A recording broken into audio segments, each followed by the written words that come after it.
The Jesuit order, with all their subterfuge, deceit, and wickedness, sickened Europe of what they perceived to be the Christian religion. Just like when Catholics were keeping people locked in ignorance to perpetuate their own lust for power during the Dark Ages, just like when they were launching crusades and inquisitions and imposing torture and death on anyone who didn't conform to their faith, just like when they were amassing wealth at the expense of innocent people using extortion, fear, and intimidation, this had all been conducted under the banner of the Christian cross. When they committed their atrocities, they did so using the name of Jesus Christ. Therefore, when people saw all this, they quite understandably thought they were seeing true Christianity. When they saw the Jesuits, they thought they were seeing a Christian order. When they saw Catholicism, they thought they were seeing true faith. They thought they were seeing the natural outworking of God's religion, and so they turned on that God. This anger towards the wickedness of the Jesuits and Catholicism ignited a movement called the Enlightenment. Today, God's reputation is still unfairly tarnished in the same way by the acts of the Catholics and Jesuits. For example, when a Christian condemns Muslim terrorists for blowing up buildings in the name of Allah, it's not uncommon to hear a retort along the lines of, "Well, Christianity doesn't exactly have a good track record either, does it? What about the Crusades, or what about the Inquisition?"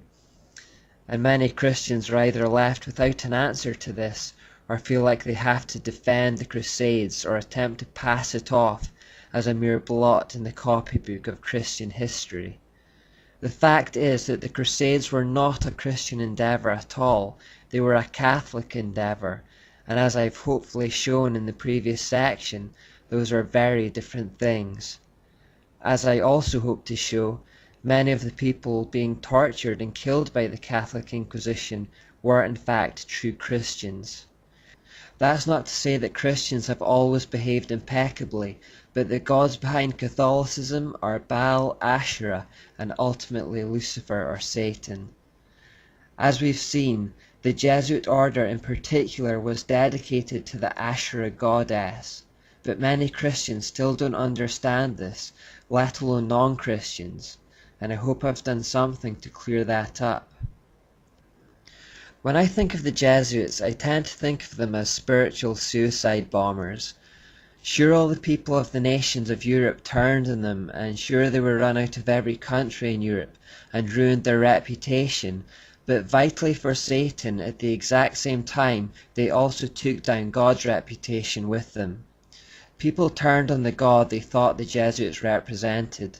It was fifth column tactics. The Jesuits pretended to be a part of the thing they wished to destroy. So in the 18th century, for the very first time in world history, in an attempt to escape all the religious turmoil that had dogged the world ever since the Catholic Church had risen to power, people attempted to create a godless society which would be free of the kind of corruption and tyranny they had become accustomed to from that Roman Church. We sometimes think of the Enlightenment as a neutral movement to pursue reason and science, as some kind of natural evolution of mankind, where a light bulb suddenly went off above our heads and we realized God was silly. In reality, it was a reaction to something. It was first and foremost, at its heart, an anti-God movement. Reading the quotes of the intellectual leaders of the time, this becomes apparent. Voltaire said, "You will notice that in all disputes between Christians since the birth of the Church, Rome has always favoured the doctrine which most completely subjugated the human mind and annihilated reason." He also said, "As you know, the Inquisition is an admirable and wholly Christian invention to make the Pope and the monks more powerful and turn a whole kingdom into hypocrites." He also said, "Every sensible man, every honourable man, must hold the Christian sect in horror." H.G. Wells said, "The greatest evil in the world today is the Christian religion.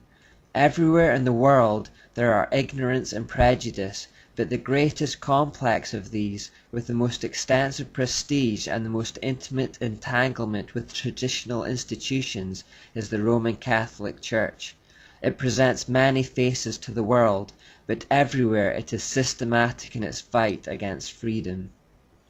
You see how they use the words Christian, Rome, and Catholic Church interchangeably. These quotations highlight the fact that the Enlightenment thinkers saw no distinction between Christianity and Catholicism.